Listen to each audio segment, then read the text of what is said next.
Maligayang pagbabalik sa aking channel, kaibigan, para mas lalo ka pang kiligin at updated sa mga bagong movies, K-drama series. Pwede bang makahingi ng konting pabor? Paki-like and subscribe naman ng aking channel. Muli, salamat kaibigan!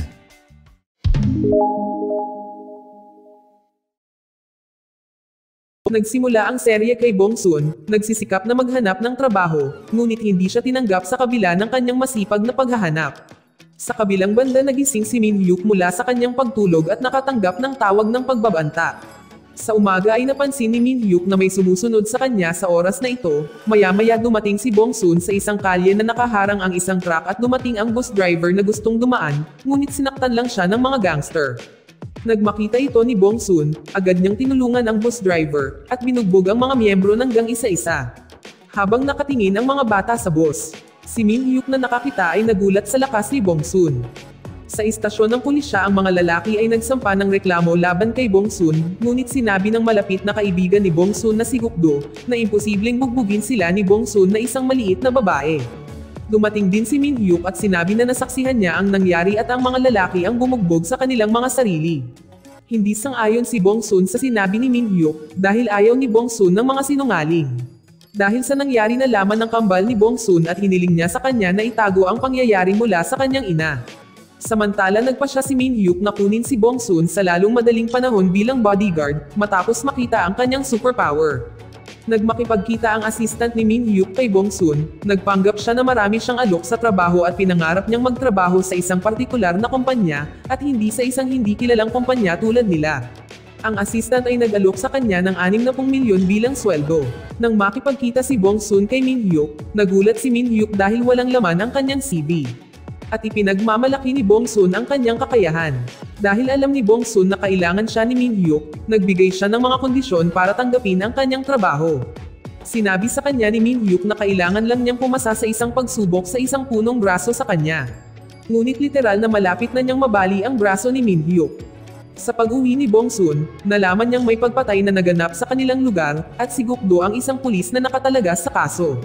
Sa sumunod na araw, sinamahan ni Bong Soon si Min Hyuk buong araw upang bantayan siya laban sa nagbabanta sa kanya. Pagkatapos na gumugol ng buong araw kasama si Min Hyuk, inihatid ni Min Hyuk si Bong Soon pauwi. Nagulat sila dahil masyadong malapit sa pinangyarihan ng krimen ang lugar. Sa gabi, sinusubukan ni Guk-do na imbestigahan ang krimen. Sa kabilang banda, sinusubukan ng kriminal gumawa ng panibagong pagpatay, hinabol siya ni Guk-do ngunit mabilis tumakas ang kriminal. At napilitang huminto si Guk-do para iligtas ang batang babae at dinala sa hospital. Sa investigasyon ng pulisya na sinasabi ng isa sa mga opisyal na ang may kagagawan ng una at ikalawang krimen ay dalawang magkaibang tao.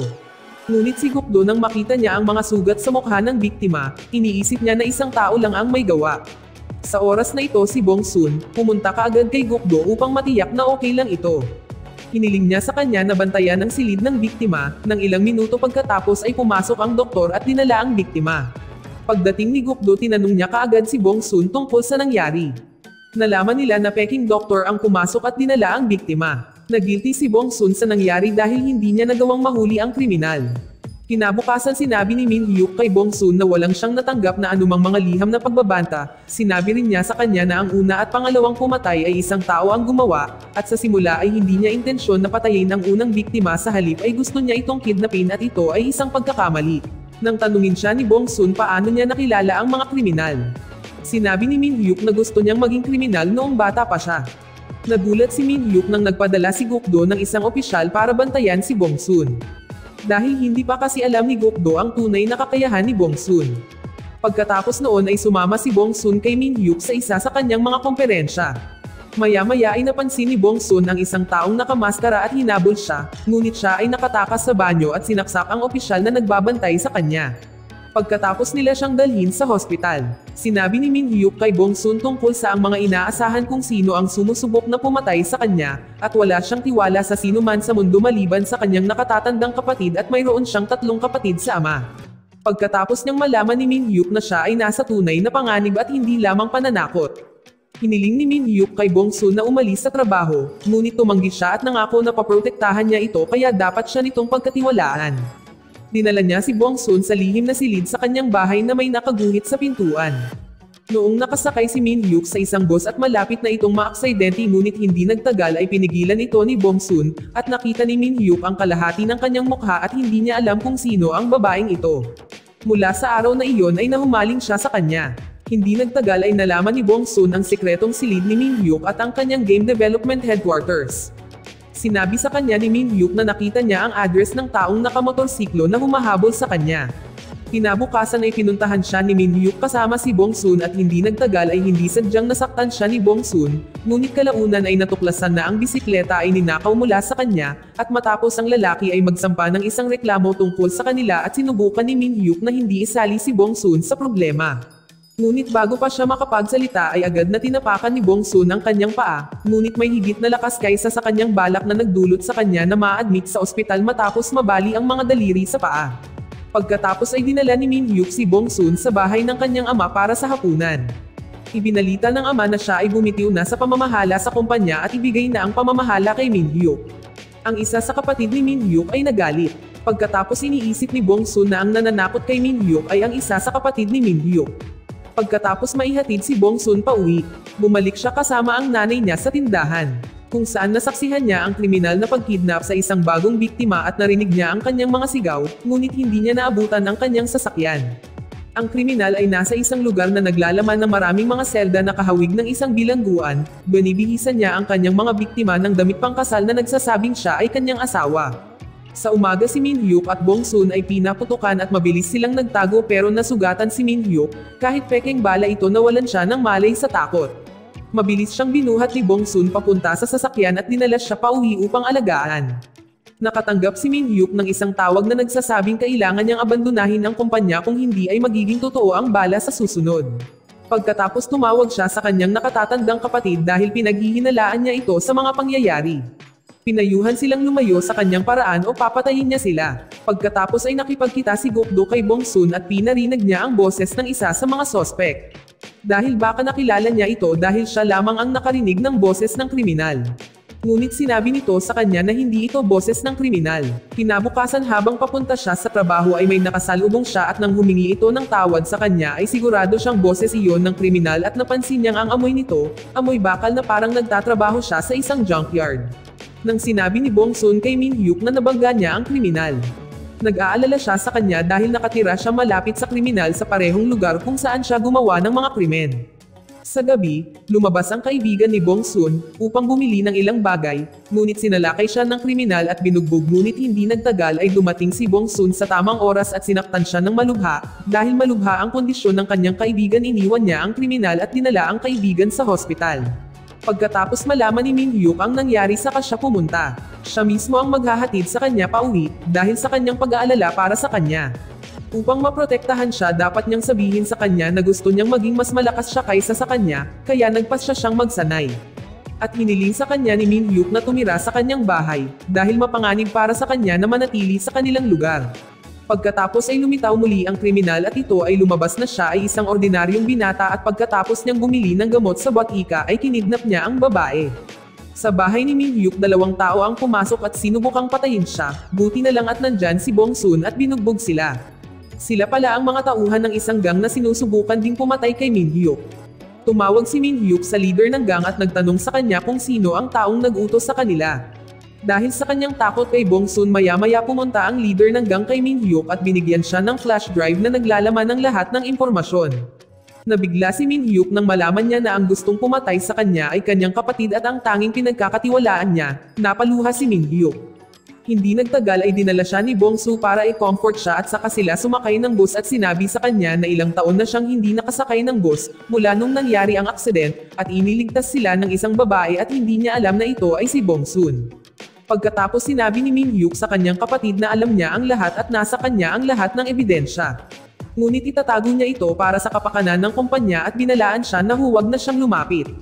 Kung hindi man ay isusumbong niya ito. Sa kabila ng mga pangyayari ay patuloy si Bong Soon at Min Hyuk sa pagsasanay, at tinuturuan pa si Bong Soon kung paano kontrolin ang kanyang kapangyarihan at gumamit lamang ng isang maliit na porsyento nito kung kinakailangan.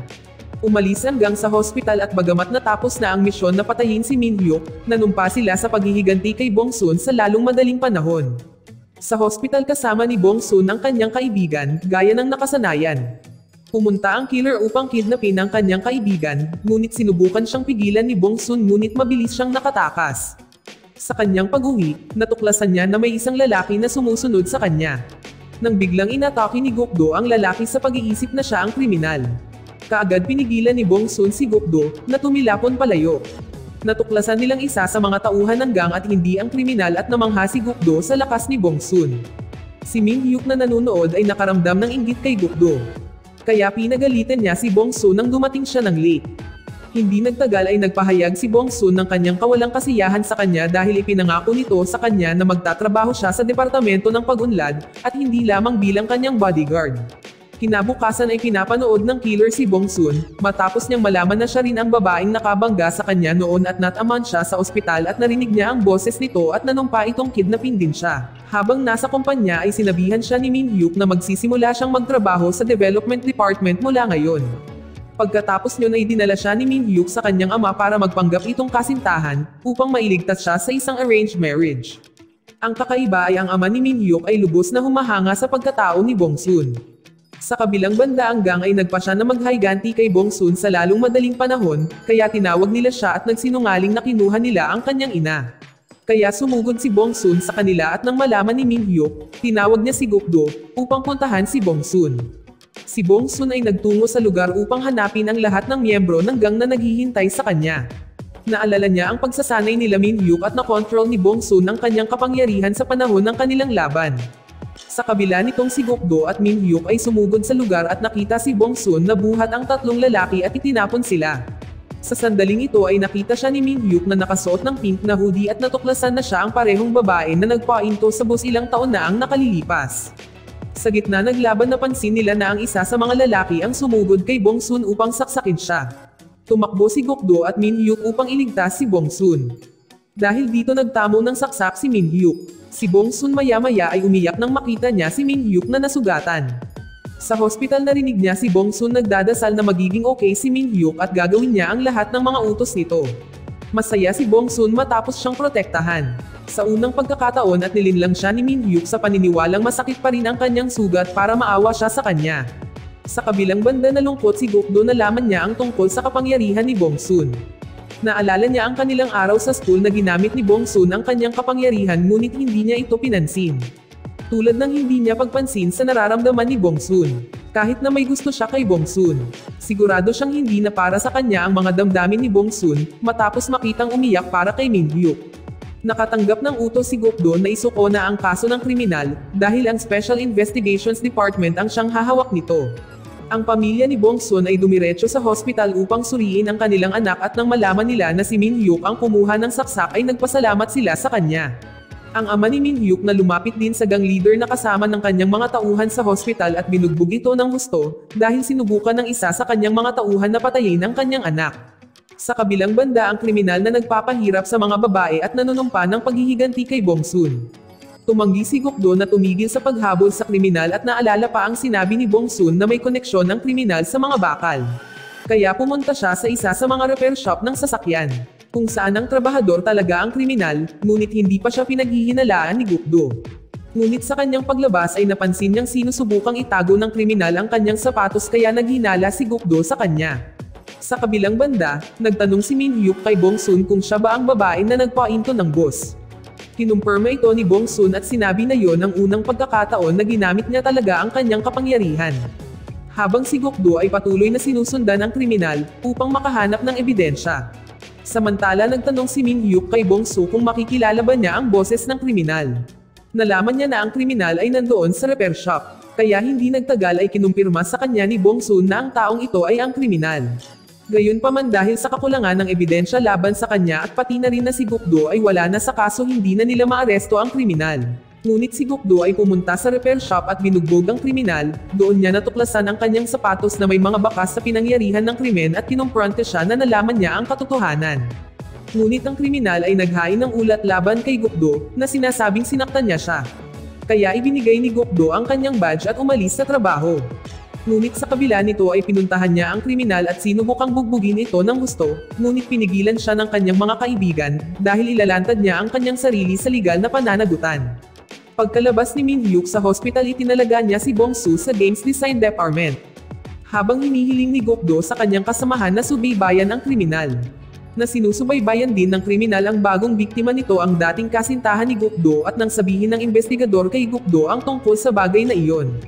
Kinansela ni Gokdo ang kanyang pagkikita kay Bong-soo sa lalong madaling panahon at tumungo sa lugar ng kanyang kasintahan. Habang si Bong-soo ay naghihintay kay Gokdo, dumating si Min-hyuk at ipinagtapat ang kanyang pagmamahal sa kanya at niyakap niya ito, na nagsasabi sa kanya na mahal na niya ito sa napakatagal na panahon. Si Bong-soo ay nagsimulang magtrabaho ng masaya kasama si Min-hyuk, habang si Gokdo ay nagbabala sa kanyang dating kasintahan tungkol sa kriminal, ngunit dahil ang kriminal ay mas matalino kaysa sa mga pulis ay nagawa niyang dayain ang mga ito na kikidnapin niya ang ex ni Gokdo. Ang totoo ay kinikidnap niya ang kaibigan ni Bong-soo na sinubukan niyang kidnapin noon. Nang malaman ito ni Gokdo, nagtataka siya kung paanong laging nauunahan sila ng kriminal. Naghinala si Gokdo na may surveillance at spy camera sa istasyon ng pulisya at ito ang dahilan kung bakit palaging nababatid ang kanilang mga plano ng kriminal. Sa gabi hindi nagtagal ay nag-text si Bong-soo sa kanyang kaibigan, lingid sa kanyang kaalaman kasama na ng kriminal ang kaibigan ni Bong-soo. Nalaman din ng kriminal ang sikreto ng kanyang supernatural power at nalaman din niya na ibinunyag ng mga pulis ang kanyang surveillance camera. Ngunit pagkaraan ng ilang araw ay natuklasan ni Bong-soo na hindi karaniwan ang paraan ng pag-text ng kanyang kaibigan. Kaya tinanong niya siya tungkol sa kalagayan ng kanyang aso at sinabi ng kriminal na ayos lang, kahit walang aso ang kaibigan niya. Nalaman ni Bong-soo na ito ang kriminal. Nalaman din niya na hindi pa nakakauwi ang kanyang kaibigan. Pagkatapos tinawagan niya si Gokdo at pumunta sila sa junkyard at wala silang nakitang anuman. Si Bong-soo bumalik sa kanyang bahay na bigo, at nakatanggap siya ng video galing sa kriminal kasama ang kaibigan nito. Sinabi niya kay Bong-soo pumunta sa lugar kung gusto niya maligtas ang kanyang kaibigan. Pumunta si Bong-soo kay Min-hyuk na umiiyak at nagsasabi sa kanya kung ano ang kanyang gagawin. Sinabi ni Min-hyuk sa kanya na huminahon at ang taong ito ay hindi pumapatay sa mga babae dahil siya ay may sakit sa pag-iisip. Pagkatapos ay binigyan niya ito ng isang kwintas kung saan naglagay siya ng tracking device para masuri siya nito. Nagpasya si Bong-soo na pumunta sa lugar upang hanapin ang kanyang kaibigan. Nahanap ni Bong-soo ang kinaroroonan ng kanyang kaibigan at nalaman din ito ni Min-hyuk. Tinawagan niya si Gokdo, ngunit nalaman ng kriminal na paparating na sila. Kaya kinuha niya ang babae at mabilis na tumakas. Dumating si Bong-soo upang iligtas ang mga kababaihan. Nang dumating ang mga pulis, inaresto ni Gokdo ang assistant ng kriminal.